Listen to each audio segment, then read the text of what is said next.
कृपया ध्यान दें, यह पॉडकास्ट विचारों और ज्ञान को साझा करने का हमारा एक प्रयास है। हम किसी भी जाति, धर्म या व्यक्तिगत विचार को नकारने का उद्देश्य नहीं रखते। हम खुले दिल से चर्चा करते हैं और सभी विचारों का सम्मान करते हैं। तो कृपया सुनते समय हमारे विचारों को खुले मन से सुने और आपसी समझदारी बनाए रखें। धन्यवाद। 10 लाख करोड़ जीडीपी को हिंदी में क्या बोलते हैं? कोई बंदा ब्लॉक कर रहा था कैमरे के बाहर, हाथ निकाल के वो फोन खींची। हिमाचल की हाईकोर्ट बिल्डिंग जो लॉ को बहुत ज्यादा वायलेट करते हैं। राम राम भाई सारियाने, आज हमारा 75 आर्ट का छठा या सातवां पता नहीं कितना वीडियो है, क्योंकि हम तो बस मेहनत करते जाएंगे, बनाते जाएंगे, 75 के भी ऊपर जाएंगे। ये हमारा वादा है आपसे, ऐसे ही आपके लिए कंटेंट लाते रहेंगे। और आज हम एक बहुत ही मेन मुद्दे के बारे में बात करने वाले हैं।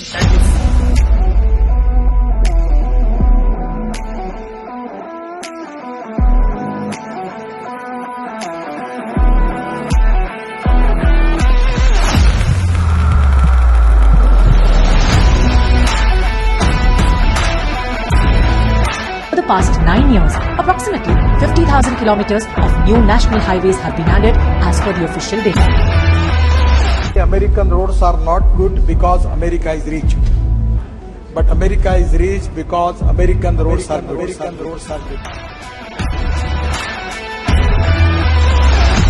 भारत का इंफ्रास्ट्रक्चर कैसे बना, कब बना और अभी फिलहाल में उसकी क्या हालात है, इन सारी चीजों के बारे में आज बात करेंगे। लेकिन उसके पहले मैं आपको ये बताना चाहता हूँ कि क्या आपको पता है इंडिया में पहली ट्रेन ब्रिटिशर्स ने बनवाई थी। जो हम इतना क्रेडिट लेते हैं कि इंडिया ब्रिटिशर्स के आने के पहले भी बहुत ज्यादा वेल्दी था, तो हाँ वेल्दी था, लेकिन एट द सेम टाइम जो डेवलपमेंट की शुरुआत हुई थी वो तो हमें ये मानना पड़ेगा कि कोलोनाइजेशन के बाद ही हुई थी। सो कोलोनाइजेशन के वक्त हमने मतलब डेवलपमेंट की शुरुआत हुई, इंफ्रास्ट्रक्चर डेवलपमेंट की शुरुआत थी, उसके बाद हमें इंडिपेंडेंस मिला, उसके बाद में फिर लिबरलाइजेशन हुआ 1991 में, और उसके बाद में तो बस बूम, फिर तो क्या ही देखने इंडियन इकोनॉमी के और इंडियन इंफ्रास्ट्रक्चर के। लेकिन इन सारे डेवलपमेंट के बाद आज हम कहाँ स्टैंड करते हैं, आज का भारत का इंफ्रास्ट्रक्चर का सिनेरियो क्या है? Yuvraj, would you like to please shed some light on it? बिल्कुल, मैं वही करने वाला था, लेकिन सबसे पहले जो तूने लाइन बोल दी है ना, ब्रिटिशर्स के आने से डेवलपमेंट, इस पे अपने को एक और पॉडकास्ट करनी पड़ेगी। अब ध्यान रखना। ऐसे कुछ भी मत बोला भाई, उसको उधर रहने तो थोड़ा बहुत करना पड़ता है भाई, समझ रहे हो?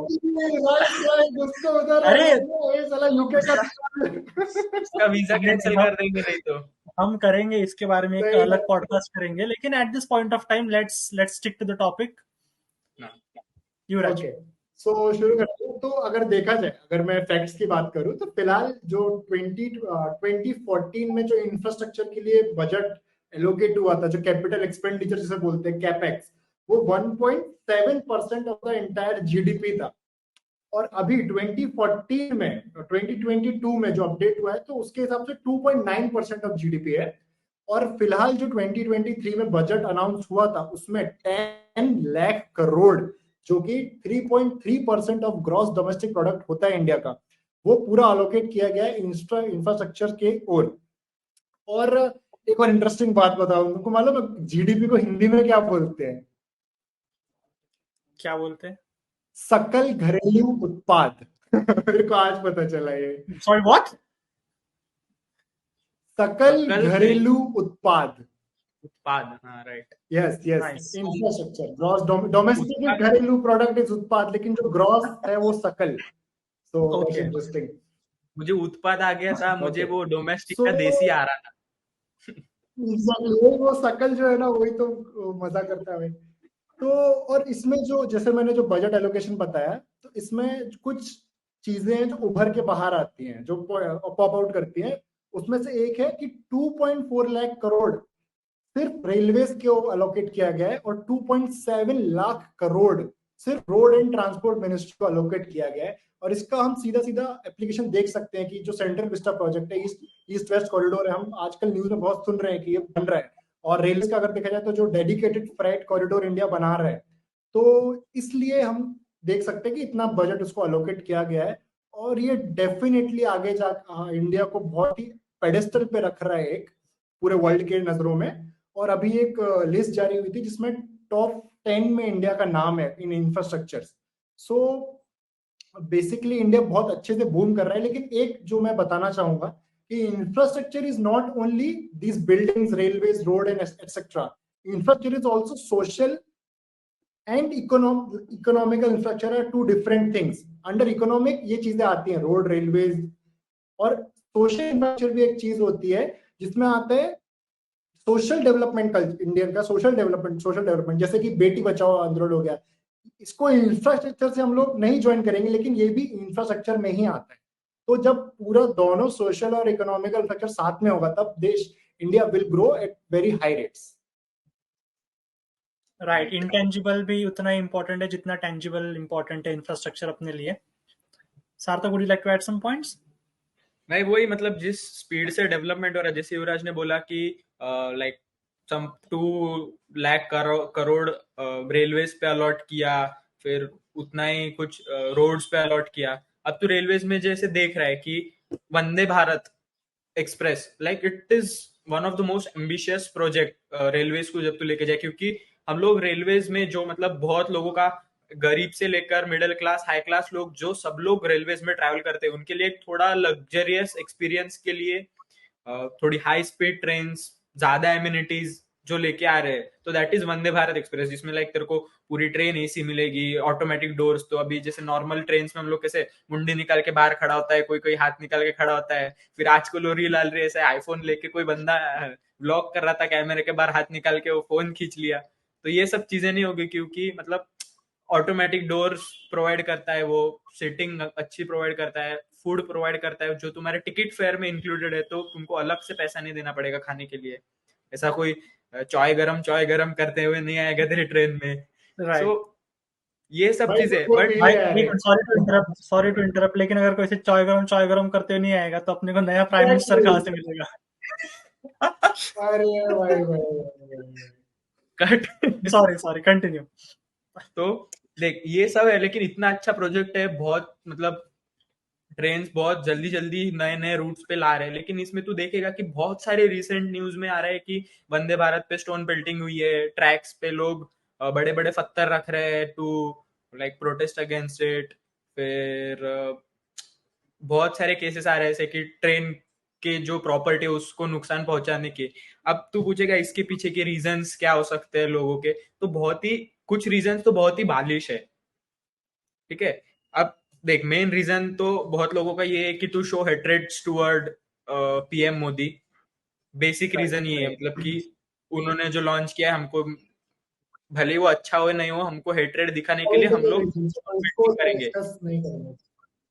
हाँ, मतलब स्टोन पेल्टिंग करेंगे। उनको ये नहीं समझ में आता लोगों को कि वो ट्रेन तुम्हारे लिए ही है, तुम ही यूज करोगे, तुम्हारे बच्चे यूज करेंगे वो लोग। अगर तुमको अच्छा फैसिलिटी से, तो वही ट्रेन है ना, उसी में जाओगे तुम लोग।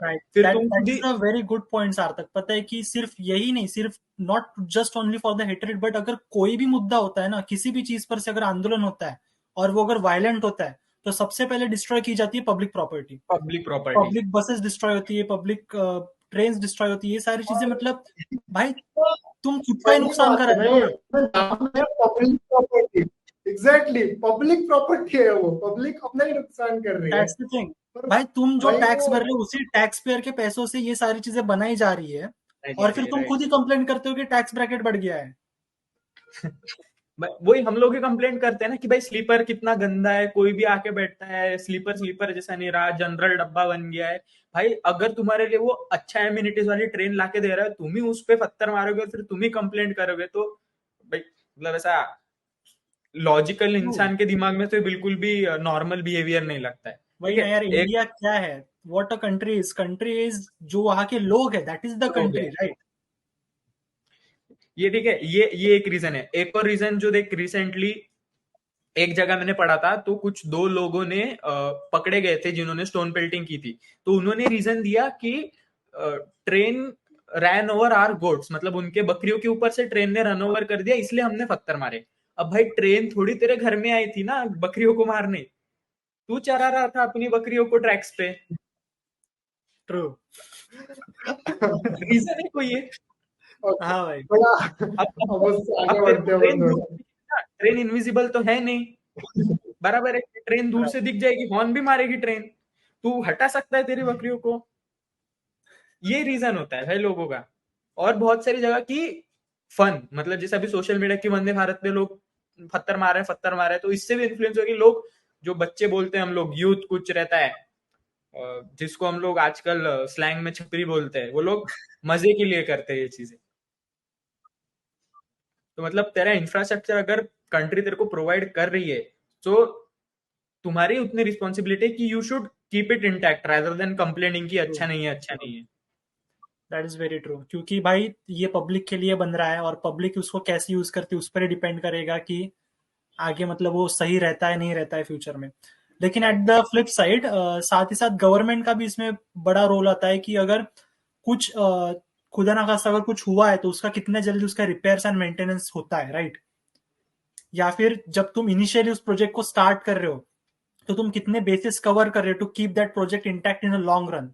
राइट। तो ऐसे कुछ हादसे सामने आए हैं कि जहाँ पे लाइक गवर्नमेंट के इंटरनल करप्शन की वजह से या फिर हो सकता है कि कुछ स्टेप्स फॉलो ना किए गए हो, उसके वजह से कुछ हादसे हुए वैसे? देख है, मैंने तो लाइक एक केस स्टडी प्रेजेंट करना चाहूंगा मैं, लेकिन अगर उसके पहले युवराज तेरे पास कोई पॉइंट होगा, शॉर्ट पॉइंट, तो बोल दे। इसमें हाँ बेसिकली जैसे अभी हाल ही में बहुत न्यूज हमने सुनने में आई है कि उत्तराखंड में बहुत नेचुरल डिजास्टर्स अकर हुए जो कि एक्चुअली नेचुरल नहीं है, वो हमारे ह्यूमन देखा जाए तो ह्यूमन जनरेटेड डिजास्टर्स ही होंगे वो। या सार्थक अभी बताएगा कि उसमें केस स्टडी करी तो उसमें पॉइंट्स बाहर आएंगे कि वो एक्चुअली ह्यूमन जो नेचर को कंप्लीटली डोमिनेट करता आ रहा है, उसको दबाता जा रहा है, और तो नेचर कहीं ना कहीं अपना रिस्पॉन्स देगा, और वो जब रिस्पॉन्स होगा तो वो कैसे डिजास्टर के रूप में बाहर आता है वो पता चल रहा है। और भी गड़बड़ करोगे तो वो तो लात मारेगा ही पलट के। तो ऐसे ही देख, मैं जो बोला केस स्टडी, तो अगर हम लोग हिमाचल के बारे में बात करें, ठीक है, हिमाचल में बहुत सारे फ्लैश फ्लड्स हुए थे। तो इसमें लाइक बोल सकता है कि 4 मेन रीजंस दिए गए थे। The first one being climate change, ठीक है। तो क्लाइमेट चेंज, जैसा हमने G20 में बात की थी कि climate change is a big thing, और इसी को नजर रखते हुए आईपीसीसी ने उन्होंने एक रिपोर्ट रिलीज की थी जिसमें उन्होंने बोला था कि जो हिमालयस और इंडिया के कोस्टल रीजन है उन लोगों पे बहुत अफेक्ट पड़ेगा, like they will be hit hardest bye climate change.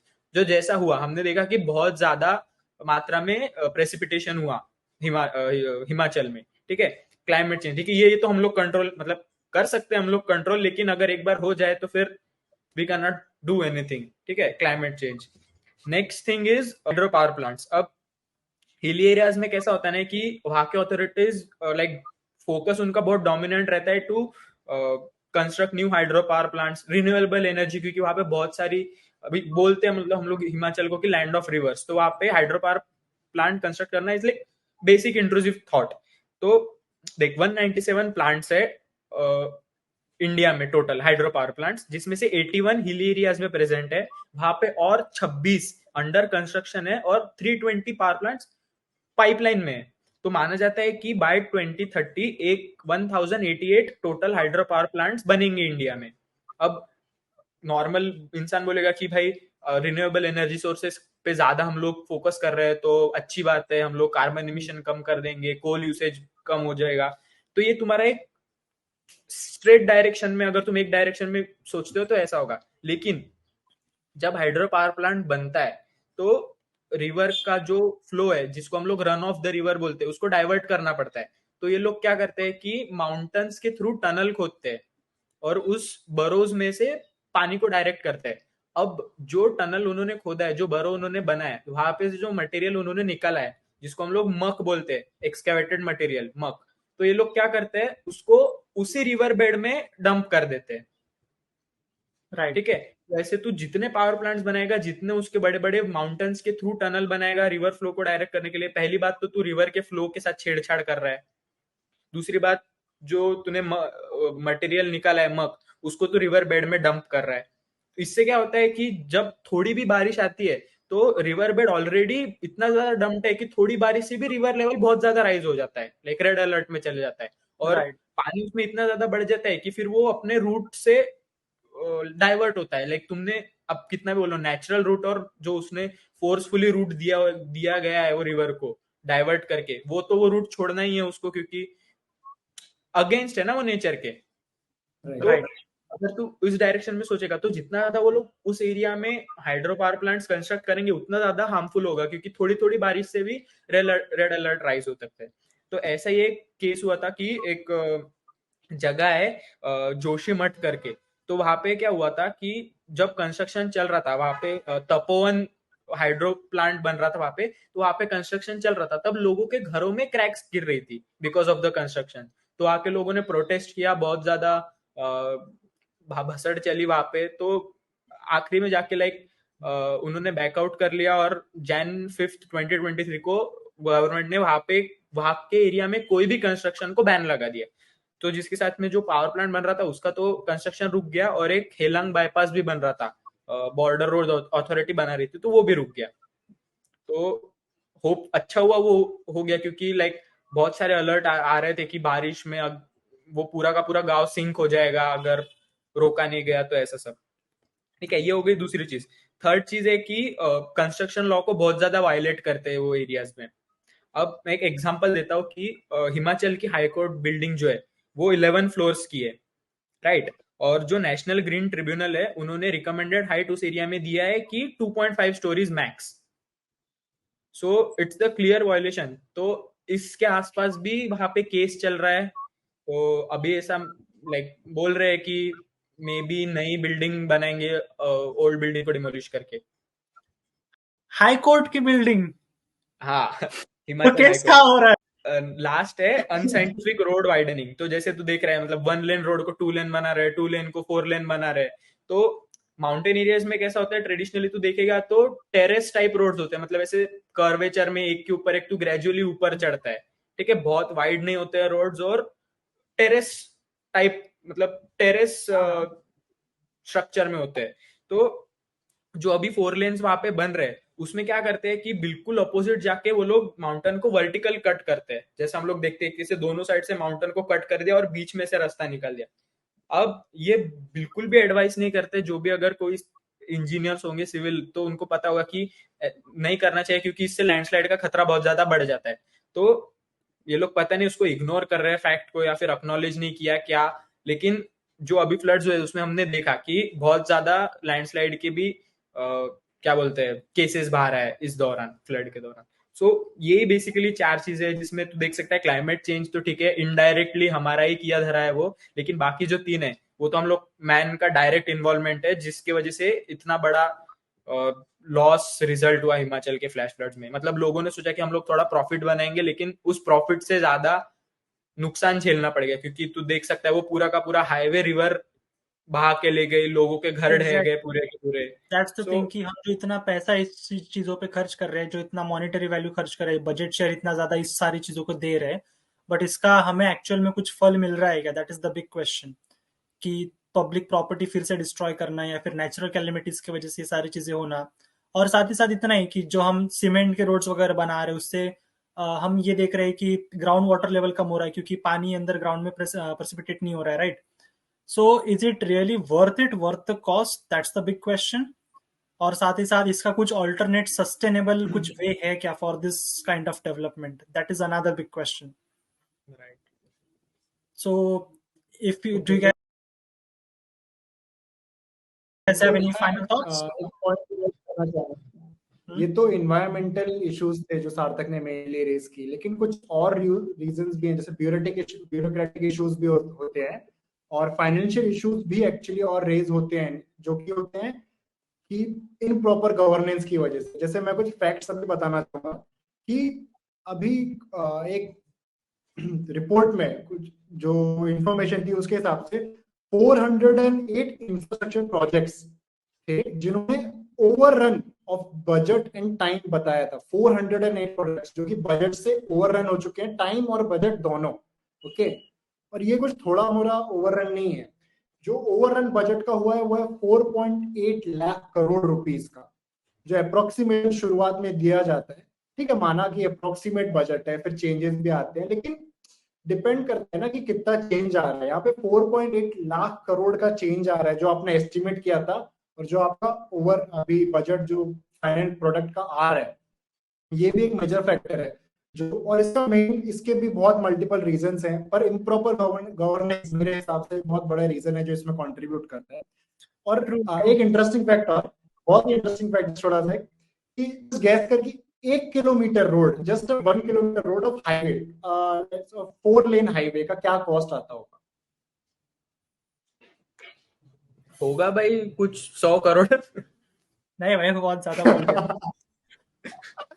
Okay, so it's 30 crore रुपए, 30 करोड़ रुपए 1 किलोमीटर ऑफ हाईवे का स्ट्रेच। सो एग्री कि वो कॉस्टली होता है, पर जैसा कि कुणाल ने पूछा कि वर्थ इट है कि नहीं, हाँ तो वर्थ इट है एक्चुअली, क्योंकि ये वर्ल्ड में जो इंफ्रास्ट्रक्चर की जो वैल्यू है, क्योंकि जब तक प्रॉपर इंफ्रास्ट्रक्चर नहीं होगा डेवलप करना बहुत ही मुश्किल होता है, क्योंकि प्रॉपर इंफ्रास्ट्रक्चर एक बैकबोन होती है कंट्री की, जो कि इकोनॉमिक डेवलपमेंट में बहुत ज्यादा हेल्प करती है।